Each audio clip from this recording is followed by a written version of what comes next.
गुरुग्राम, हरियाणा का एक शहर जहां आधुनिकता और महत्वाकांक्षा का संगम है। ऊंची ऊंची इमारतें, चमचमाते मॉल और हलचल भरी सड़कें इस शहर की पहचान है। लेकिन इस चमक दमक के बीच एक प्रतिष्ठित स्कूल की दीवारों में एक ऐसी कहानी लिखी गई जिसने न केवल एक परिवार को बल्कि पूरे समाज को झकझोर कर रख दिया।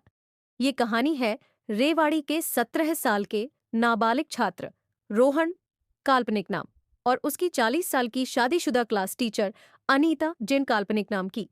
यह कहानी शिक्षक छात्र के पवित्र रिश्ते को कलंकित करने, विश्वास के टूटने और एक नन्हे दिल की हिम्मत की है। ये कहानी हमें सिखाती है कि समाज को बच्चों की सुरक्षा और उनके सपनों को संजोने के लिए कितनी जिम्मेदारी निभानी होगी। रोहन, जिसका जन्म 1 मार्च 2007 को हुआ था, रेवाड़ी के एक मध्यम वर्गीय परिवार का इकलौता बेटा था। उसका घर रेवाड़ी के एक साधारण मोहल्ले में था, जहां गलियों में बच्चों की हंसी और पड़ोसियों की आपसी बातचीत की आवाजें गूंजती थीं। रोहन के पिता रमेश एक छोटे से हार्डवेयर की दुकान चलाते थे। सुबह से शाम तक मेहनत करके वह अपने परिवार के लिए एक बेहतर भविष्य सुनिश्चित करना चाहते थे। रोहन की मां सुमन एक गृहिणी थीं, जिनका जीवन अपने बेटे और पति के इर्द गिर्द घूमता था। सुमन हर सुबह रोहन के लिए उसका पसंदीदा पराठा बनाती थी और उसे स्कूल के लिए तैयार करती थी। रोहन उनके लिए सिर्फ एक बेटा नहीं, बल्कि उनकी उम्मीदों का सूरज था। रोहन 12वीं कक्षा में पढ़ता था और विज्ञान विषय में उसकी गहरी रुचि थी। वह इंजीनियर बनने का सपना देखता था। गुरुग्राम के इस प्रतिष्ठित स्कूल में पढ़ना उसके लिए गर्व की बात थी। हर दिन वह रेवाड़ी से बस में 1.5 घंटे का सफर तय करके स्कूल जाता था। स्कूल में वह एक शांत, मेहनती और थोड़ा शर्मीला लड़का था, लेकिन अपने दोस्तों के बीच वह हंसता खेलता और मजाक करता था। उसकी आंखों में भविष्य के सुनहरे सपने चमकते थे। एक अच्छी नौकरी, अपने माता पिता के लिए एक बड़ा घर और एक ऐसी जिंदगी जो उनके बलिदानों को सार्थक करे। रोहन के शिक्षक और सहपाठी उसे पसंद करते थे। वह क्लास में हमेशा सवाल पूछता और अपने प्रोजेक्ट्स में मेहनत करता। उसकी अंग्रेजी टीचर अनीता उसे खास तवज्जो देती थी। वह अक्सर उसकी तारीफ करती और उसे अतिरिक्त समय देकर पढ़ाई में मदद करती। रोहन इसे अपनी मेहनत का फल मानता था। उसे क्या पता था कि यह तवज्जो जल्द ही एक भयावह रूप लेने वाली थी। चरखी दादरी की रहने वाली अनीता, 40 साल की एक शादीशुदा महिला, स्कूल में एक सम्मानित शिक्षिका थी। वह अंग्रेजी और सामाजिक विज्ञान पढ़ाती थी। बाहर से देखने में वह एक आदर्श शिक्षिका थी, सख्त लेकिन देखभाल करने वाली, बच्चों को प्रेरित करने वाली और अभिभावकों के बीच लोकप्रिय। उसकी मुस्कान और आत्मविश्वास भरी बातें सबको प्रभावित करती थीं। स्कूल के समारोहों में वह हमेशा आगे रहती, चाहे वह वार्षिक समारोह हो या शिक्षक अभिभावक बैठक। उसके सहकर्मी उसे एक समर्पित शिक्षिका मानते थे, जो अपने काम में पूरी तरह से डूबी रहती थी। लेकिन अनीता की निजी जिंदगी उतनी चमकदार नहीं थी। उसका अपने पति अशोक के साथ रिश्ता तनावपूर्ण था। अशोक एक सरकारी कर्मचारी थे और उनके काम का दबाव और लंबे समय तक घर से बाहर रहना उनके रिश्ते में दरार का कारण बन गया था। अनीता को शक था कि अशोक उससे बेवफाई कर रहे हैं। उनके बीच अक्सर झगड़े होते और अनीता अपने जीवन में एक खालीपन महसूस करती थी। वह बाहर से जितनी आत्मविश्वास भरी दिखती थी, अंदर से उतनी ही टूटी हुई थी। शायद यही खालीपन उसे उस रास्ते पर ले गया जहां उसने अपनी नैतिकता और जिम्मेदारी को ताक पर रख दिया। उसने अपने पद का दुरुपयोग किया और एक ऐसे रास्ते पर चल पड़ी जो न केवल उसे बल्कि एक मासूम छात्र और उसके परिवार को भी तबाह करने वाला था। जून 2024 की एक गर्म दोपहर थी। स्कूल की ग्रीष्मकालीन छुट्टियां चल रही थीं। रोहन अपने घर पर किताबें पढ़ रहा था जब अनीता का फोन आया। उसने कहा कि उसे कुछ जरूरी क्लास वर्क के लिए अपने घर आना होगा। रोहन को यह न्योता थोड़ा अजीब लगा। उसने पहले कभी अपने किसी शिक्षक के घर नहीं जाना था, लेकिन अनीता उसकी क्लास टीचर थी और उसने पहले भी कई बार उसे अतिरिक्त मदद दी थी। रोहन ने सोचा कि शायद यह कोई प्रोजेक्ट या पढ़ाई से संबंधित जरूरी काम होगा। उसने अपनी माँ को बताया और बिना ज्यादा सोचे चरखी दादरी के लिए निकल पड़ा। अनीता का घर एक शांत मोहल्ले में था। छोटा सा लेकिन साफ सुथरा घर, जिसके बाहर कुछ गमलों में फूल खिल रहे थे। रोहन जब वहां पहुंचा तो उसे घर खाली मिला। अनीता ने उसे अंदर बुलाया और दरवाजा बंद कर दिया। शुरू में बातें सामान्य थीं। अनीता ने उसे कुछ किताबें दिखाईं और प्रोजेक्ट के बारे में बात शुरू की। लेकिन जल्द ही माहौल बदल गया। अनीता ने रोहन के साथ शारीरिक संबंध बनाए। रोहन, जो अभी 17 साल का था और इस तरह की स्थिति के लिए बिल्कुल तैयार नहीं था, सदमे में था। उसका दिमाग सुन्न हो गया। वह समझ नहीं पाया कि क्या हो रहा है।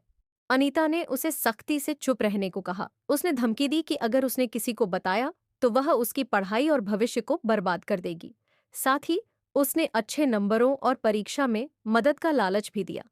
रोहन, जो डर और भ्रम के बीच फंसा था, चुपचाप घर लौट आया।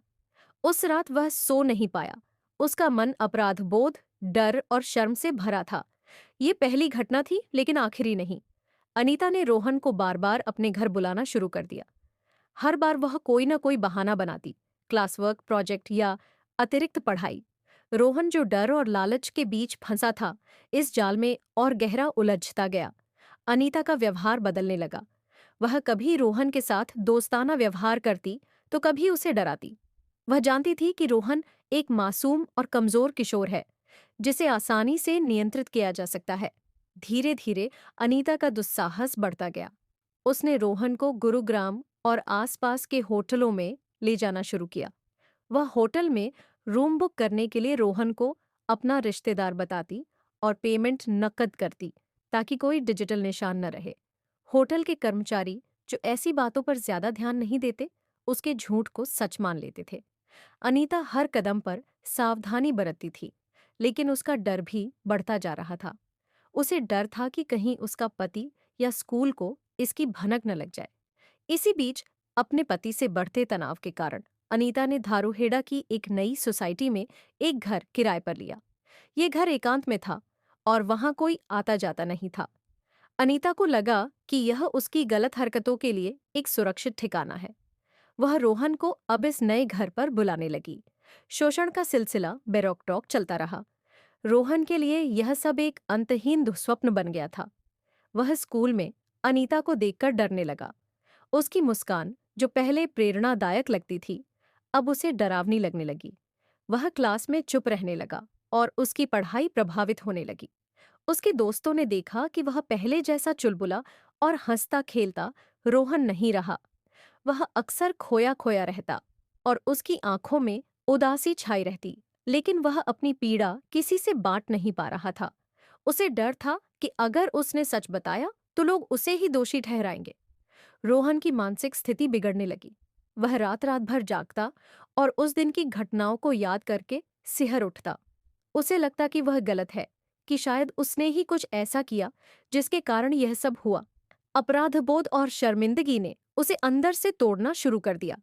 वह अपने माता पिता से आंखें नहीं मिला पाता था।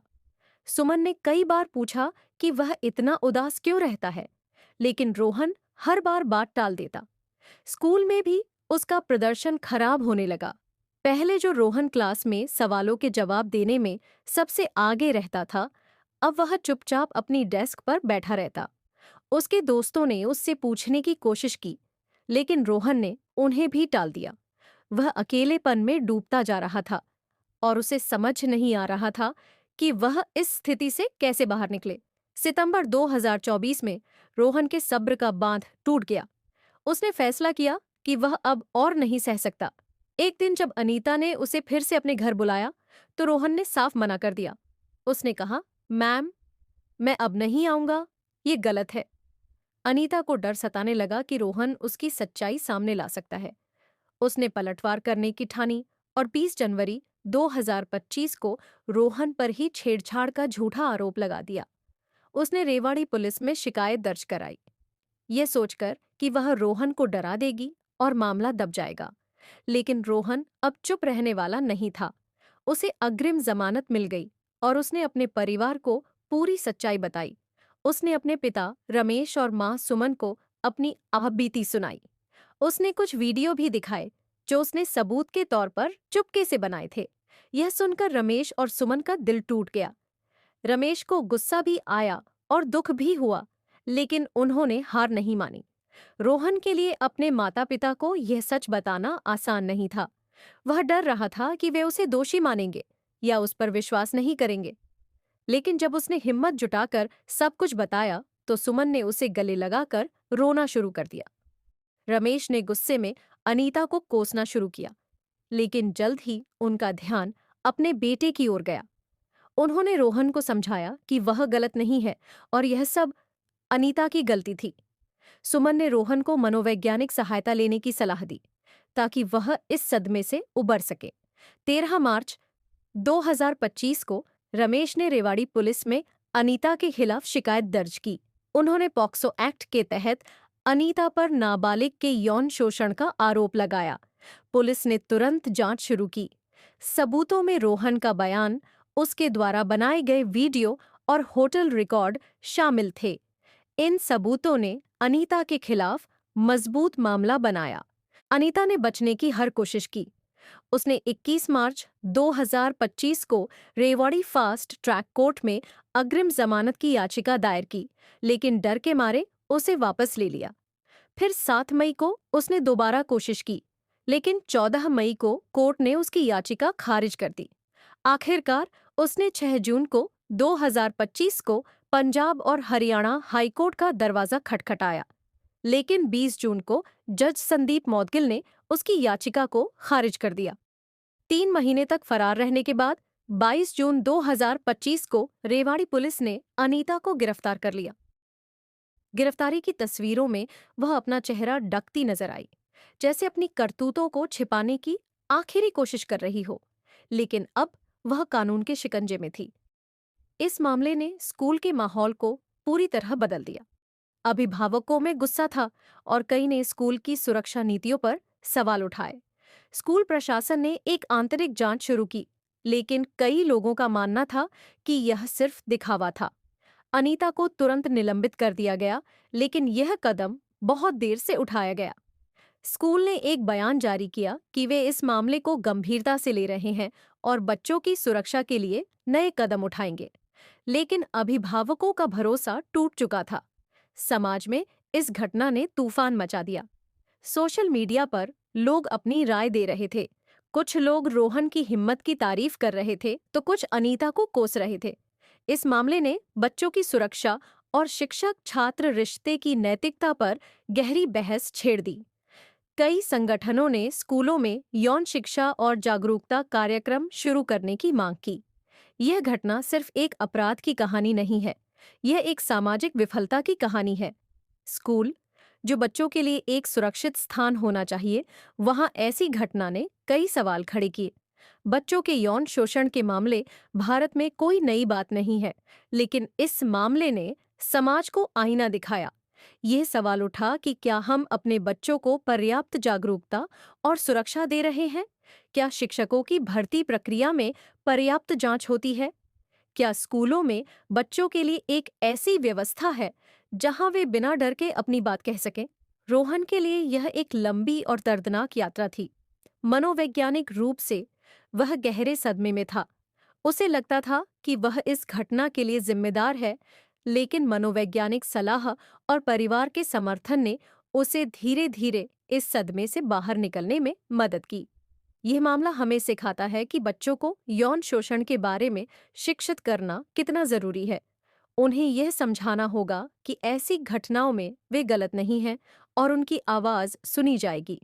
यह कहानी विश्वास के टूटने की है।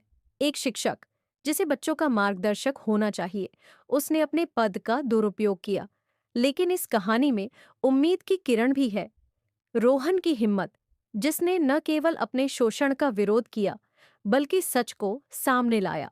यह मामला हमें सिखाता है कि स्कूलों में बच्चों की सुरक्षा, जागरूकता और सख्त कानूनी कार्रवाई कितनी जरूरी है। समाज को अब यह सुनिश्चित करना होगा कि ऐसी घटनाएं दोबारा न हो। स्कूलों में शिक्षकों की भर्ती से पहले गहन पृष्ठभूमि जांच, बच्चों को यौन शोषण के बारे में जागरूक करना और अभिभावकों का बच्चों के साथ खुला संवाद जरूरी है। स्कूलों में एक ऐसी व्यवस्था होनी चाहिए जहां बच्चे बिना डर के अपनी बात कह सकें। साथ ही समाज को यह समझना होगा कि यौन शोषण के पीड़ितों को दोषी ठहराना बंद करना होगा। रोहन के लिए यह एक लंबी और दर्दनाक लड़ाई थी, लेकिन उसकी हिम्मत ने उसे नया जीवन दिया। उसके परिवार ने उसका पूरा साथ दिया और वह अब धीरे धीरे अपनी जिंदगी को पटरी पर लाने की कोशिश कर रहा है।